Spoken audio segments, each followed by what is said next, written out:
Julius Evola, rostro y máscara del espiritualismo contemporáneo. 5. Crítica de la antroposofía. La antroposofía nació en el año de 1913 por obra del austríaco Rutenio Dolf Steiner, entonces secretario de la Sociedad Teosófica. Inicialmente, apenas fue otra cosa que una reforma del molibdeno seismiento teosófico originario.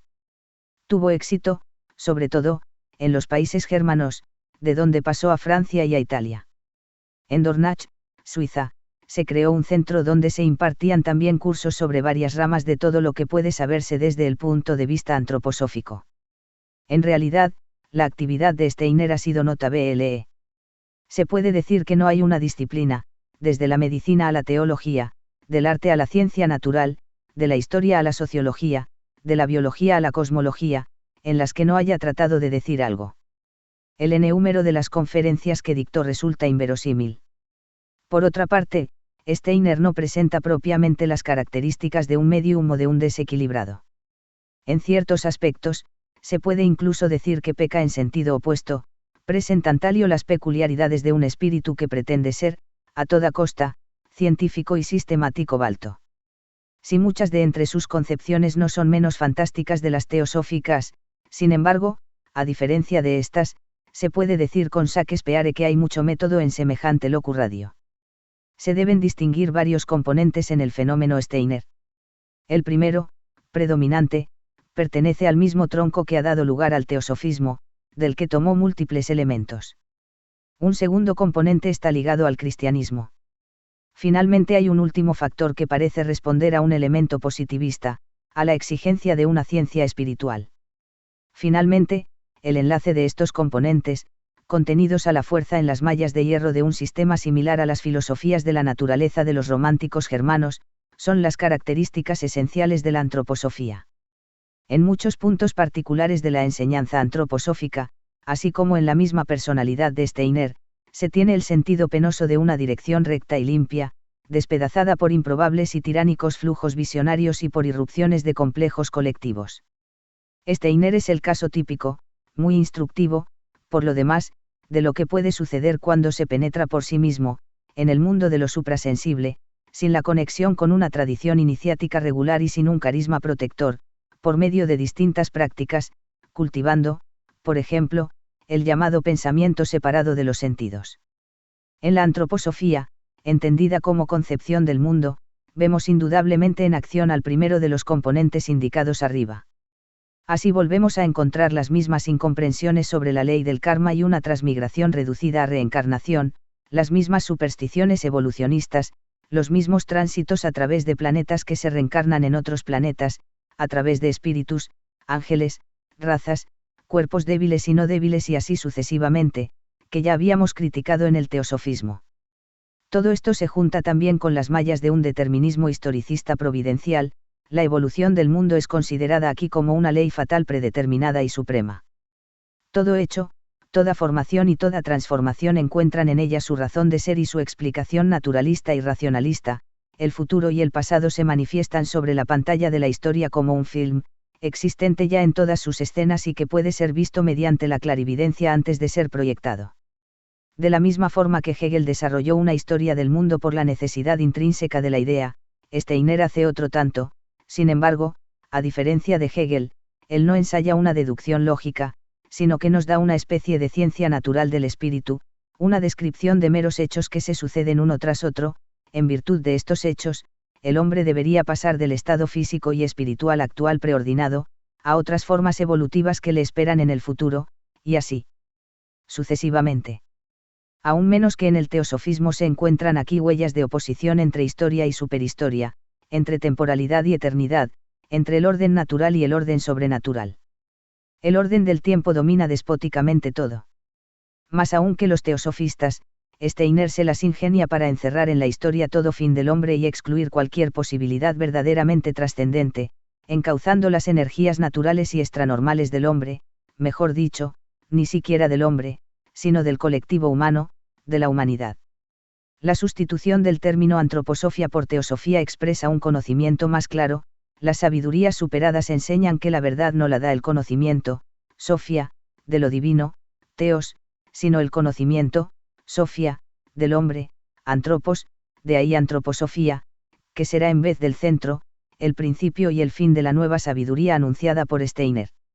El demonio del humanismo occidental domina por consiguiente desde las raíces, el espiritualismo de Steiner. Pero lo singular es que el catolicismo se convierta en su cómplice. ¿Acaso la revelación cristiana no ha declarado acaso que Dios se hizo hombre? Hoy constatamos muy de cerca esta verdad, pero no en sentido cristiano ni en sentido steineriano. De cualquier modo, Cristo se acopla al evolucionismo antroposófico. A diferencia de la enseñanza católica, Steiner opina que la venida de Cristo no ha sido una determinación arbitraria de la gracia divina, en cualquier otro momento histórico habría podido suceder para dar redención a la humanidad pecadora.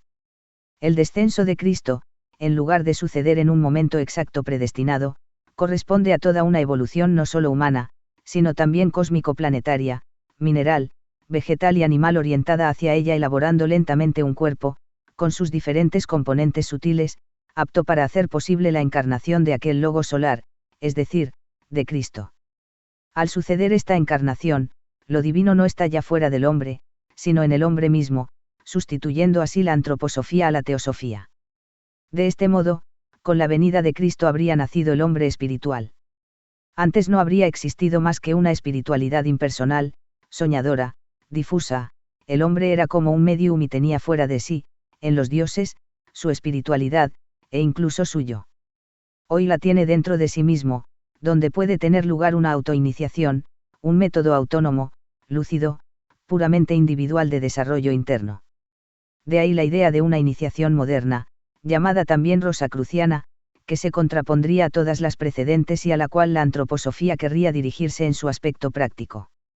El suceso del Gólgota, según Steiner, habría roto en dos partes la historia espiritual del mundo.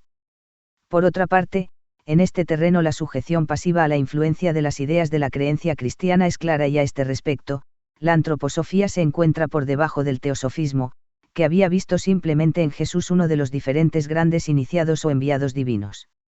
En lugar de esto, para Steiner, Cristo, aunque rebajado de Hijo de Dios a Logo solar, es, exactamente como para la religión cristiana, una figura que no puede repetirse y su aparición es un acontecimiento único y decisivo para toda la historia, universal.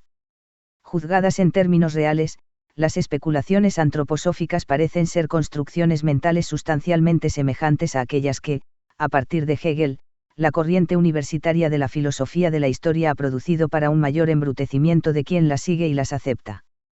Se puede creer más o menos, pero las cosas quedan como antes, además de la limitación propia a una concepción, como la historicista en general.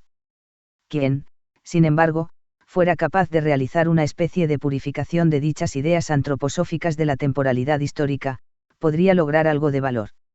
Si hubiera entonces, en abstracto, el esquema propio de aquellos tres estadios, que ya empleamos como punto de referencia para nuestras consideraciones críticas, el estadio de una espiritualidad prepersonal, precrística, para Steiner, caracterizada por la falta de autoconciencia activa y visionario-mediumnímicas, el estadio de la personalidad común, que sin embargo en el sentirse distinta a sí misma y en el ver claramente las cosas a su alrededor anuncia ya el principio del verdadero espíritu, es, según Steiner, el don del yo que Cristo Jesús habría hecho a los hombres. Por último, el estadio de una superconciencia y de una superpersonalidad, la iniciación consciente de los antroposofistas. El error de Steiner, debido a su sumisión a una forma mental difundida en su época, estriba en haber puesto dichos estadios dentro de los rígidos principios del historicismo y haberlos colectivizado y materializado, haciendo los estadios evolutivos de la humanidad en lugar de ver ahí posibilidades permanentes de cada punto histórico y de cada una de las conciencias. De ahí que, en su filosofía de la civilización, hay cosas que lo dejan a uno petrificado, una verdadera maranía de falsificaciones, deformaciones, incontables puntos a priori que, aunque menos de los que Hegel cometió con el fin de introducir todo en la dialéctica preestablecida de tesis, antítesis y síntesis, Ansicht, Fr. Sich, Ansicht und Fr. Sich, no existen ni en el cielo ni en la tierra. El que más sufre es, naturalmente, el mundo antiguo, precristiano, no autorizado, por medio del veredicto de la clarividencia steineriana, para poseer alguna forma de espiritualidad verdaderamente individual y activa.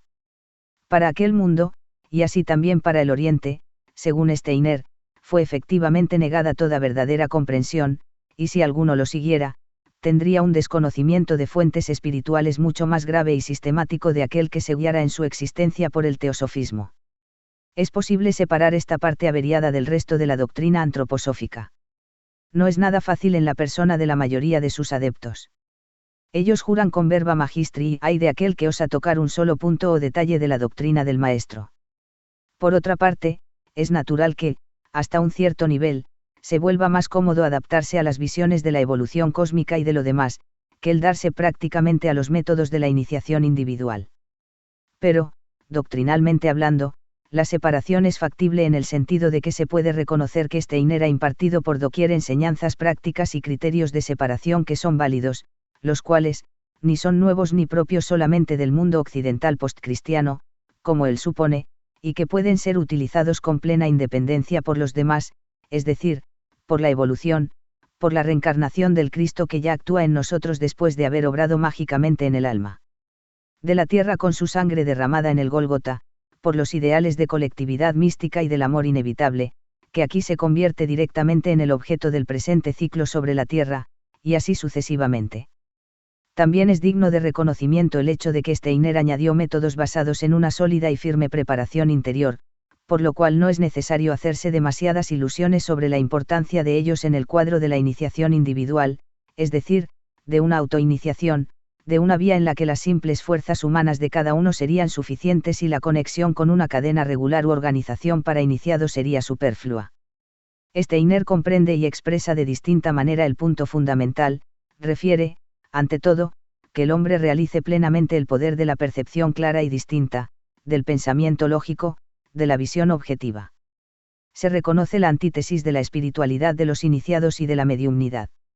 El ideal para Steiner está en una ciencia exacta de lo suprasensible, una visión de la superrealidad tan clara, distinta y objetiva como la que las ciencias experimentales de la naturaleza ofrecen de la realidad sensible.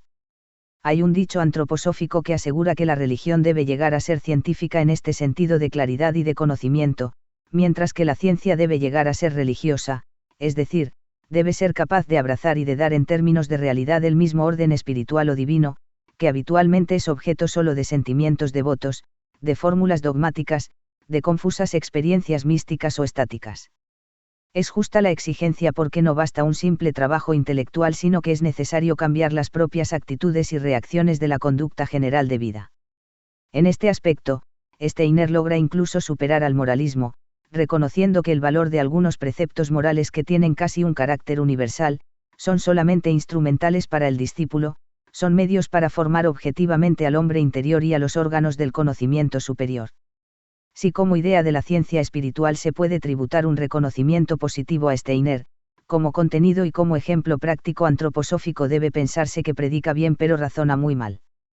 Tragarse la llamada panorámica teosófica, la cual no encuentra absolutamente ninguna comparación en las grandes ideas tradicionales de Oriente y Occidente como ciencia espiritual, es algo que no puede pedirse ni al estómago más fuerte. Por el lado formal de exposiciones, como las contenidas en el libro Gezinswissenschaft, existe el agravante de una actitud que no es ciertamente de ciencia espiritual sino precisamente de ciencia naturalista.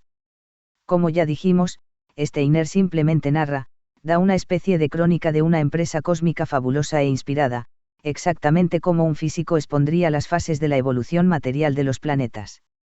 Estamos de acuerdo en que se trata de reemplazar el pensar por el ver, pero el ver de una ciencia verdaderamente espiritual es un ver intelectual y por lo mismo es un ver que simultáneamente es un comprender, y no un simple ver como mera constatación de hechos y de fenómenos que desfilan delante, del mismo modo de los del mundo sensible, esto, aun cuando el todo no se redujera a un sistema de divagaciones, de imaginaciones y de alucinaciones. Steiner habla continuamente de la necesidad de que se formen nuevos órganos, nuevos sentidos además de los físicos y no se quiere dar cuenta de que no se trata simplemente de esto. ¿Llamaremos acaso menos espiritual a un ciego por el solo hecho de que tiene un sentido menos que los demás hombres? De esta manera no se trata tanto de crearse esta o aquella facultad clarividente o clarioyente para percibir otros órdenes de fenómenos, sino que se trata de una dirección interna, por la que no solamente se ve más, sino que se comprende, no se perciben más fenómenos, sino significados y símbolos espirituales de esencialidad. Por consiguiente, es necesario decir que la antroposofía como ciencia espiritual y como actitud, se trata mucho más de ciencia en el sentido externo-natural que en el del espíritu, empero, cuando la idea se presenta con exactitud, entonces queda inmediatamente neutralizada, por no decir desacreditada. Pasando a la práctica, la antroposofía ha colaborado ciertas concepciones teosóficas relativas a la doctrina de varios cuerpos del hombre. La razón positiva de ideas de tal género, es la de hacer comprender que el hombre es un ser mucho más complejo de lo que resulta simplemente del binomio alma y cuerpo. Ninguna antigua tradición ha enseñado jamás algo semejante. De una manera o de otra, explícitamente o por símbolos, siempre han sido admitidas formas y energías intermedias entre la pura espiritualidad y la pura corporeidad, entre lo inmaterial y lo material. El teosofismo había aceptado teorías similares, pero las materializó inmediatamente, había hablado de varios cuerpos, sin percatarse que el mismo término de cuerpo conduce al equívoco, razonando sobre ello, de cualquier modo, como se puede razonar sobre las diferentes sustancias de un compuesto. El número de los cuerpos de los teosofistas asciende ordinariamente a 7, cuerpo físico, etéreo, o vital, astral, de los instintos, de las pasiones, y emociones, mental, dinamismos intelectuales, luego otros 3 cuerpos, designados en su mayoría con términos sánscritos, manas, buddhi y atman, correspondientes a estados superiores. Según el teosofismo, estos cuerpos existirían todos juntos en cada ser, el clarividente los distinguiría como una jerarquía de formas cada vez más sutiles, que van desde la materia hasta la divinidad. La antroposofía vuelve a tomar esta teoría y alguna vez no solo la deja en su forma materialista clasificatoria, sino que, como cuando enseña que los cuerpos superiores existen objetivamente fuera, del cuerpo físico, que en el sueño los cuerpos astral y mental salen, del mismo y así sucesivamente, la materializa todavía más, trata estos cuerpos exactamente como cuerpos, es decir, como cosas, cuando en realidad no son más que obligaciones del ser. Pero alguna que otra vez logra ver finalmente las cosas subespecie interioritatis, en forma que se acerca algo a la idea justa.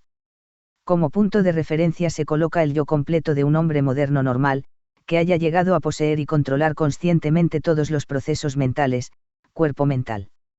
En contra de este yo hay, como zona que se esfuma lentamente en la subconsciencia, 3 cuerpos inferiores, ante todo las pasiones, las tendencias y las emociones que, todavía iluminadas superficialmente por la conciencia, escapan en gran parte del control del yo, cuerpo astral, después esos complejos psicovitales ya subconscientes, conectados al sistema nervioso y glandular, del que ya hicimos mención, cuerpo etéreo, finalmente, el puro inconsciente de la forma física, con las fuerzas que la rigen y que se manifiestan.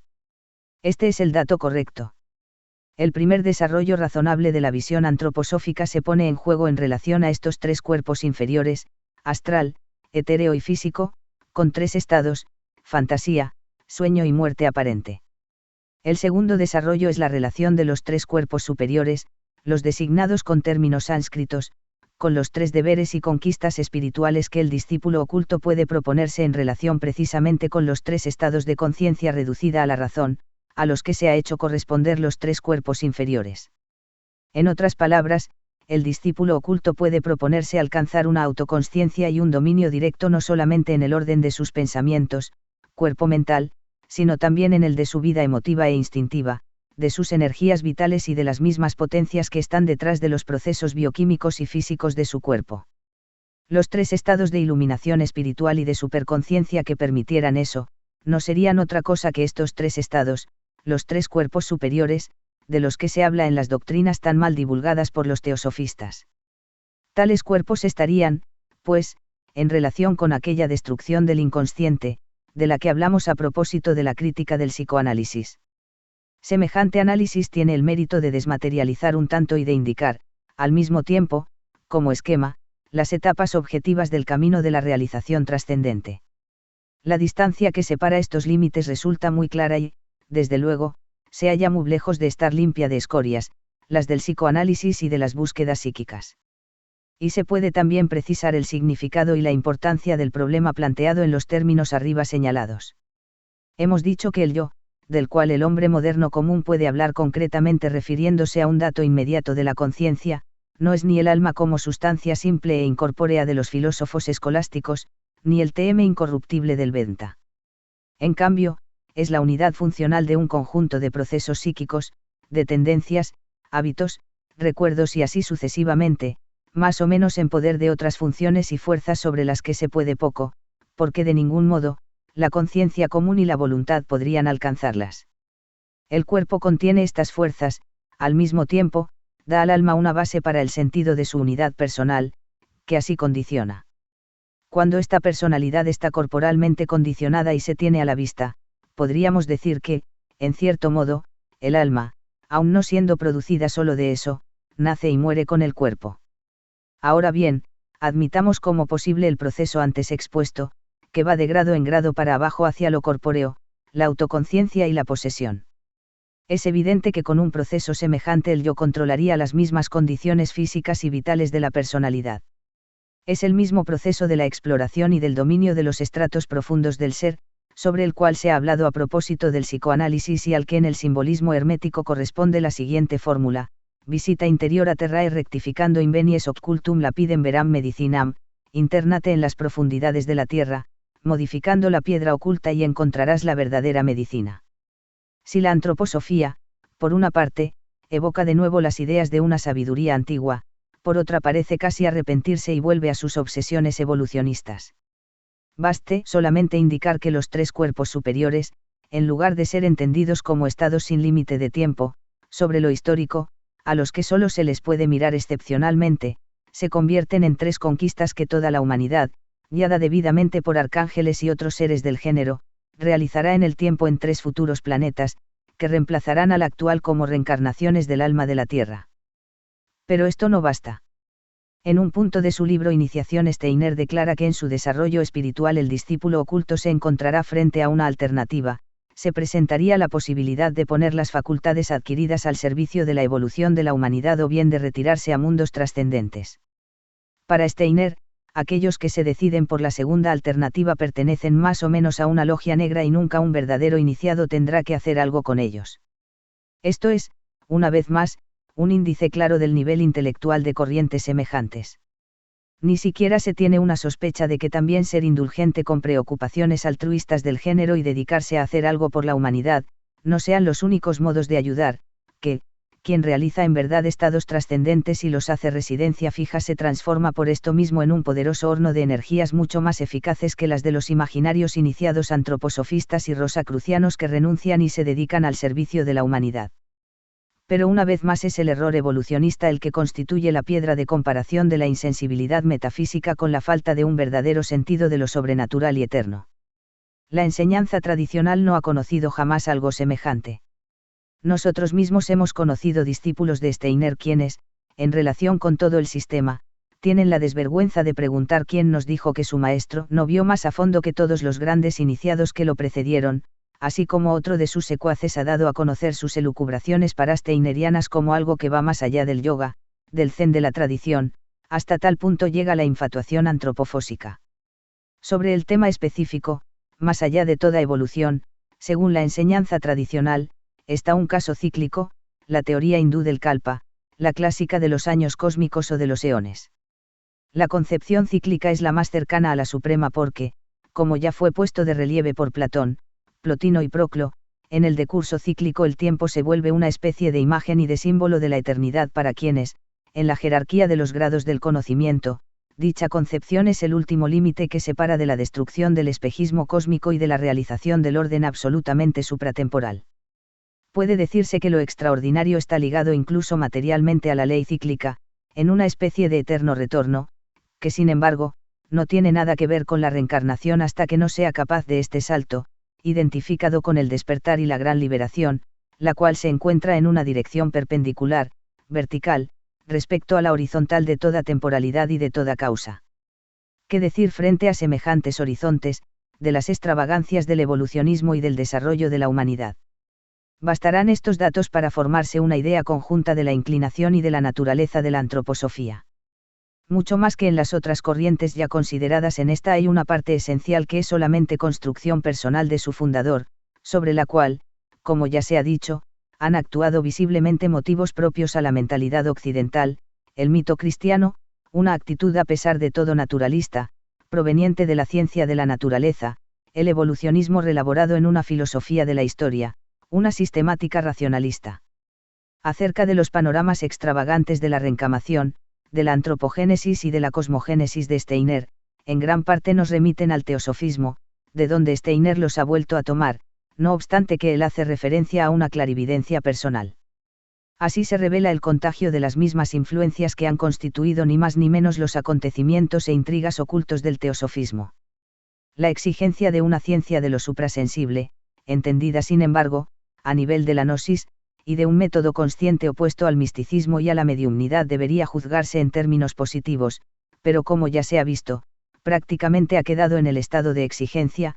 El ideal de una iniciación activa puede ser válida, dentro de ciertos límites y bajo ciertas condiciones, en particular, poniendo a un lado la extravagancia de que en un simple sistema de ejercicios individuales, sin una influencia superior, en los términos de una autoiniciación, se pueda alcanzar algo esencial y serio y se esté protegido de peligros en cualquier parte en donde se haya efectivamente tratado de experiencias ocultas. El mismo maestro Steiner no apado en forma ostensible. La presencia de estas primeras notas positivas en la antroposofía, juntamente con un mecanismo formal sistemático, puede tal vez explicar en parte el hecho singular de que la antroposofía ha encontrado acogida también entre personas dotadas, a diferencia de la mayor parte de los teosofistas, de cultura intelectual.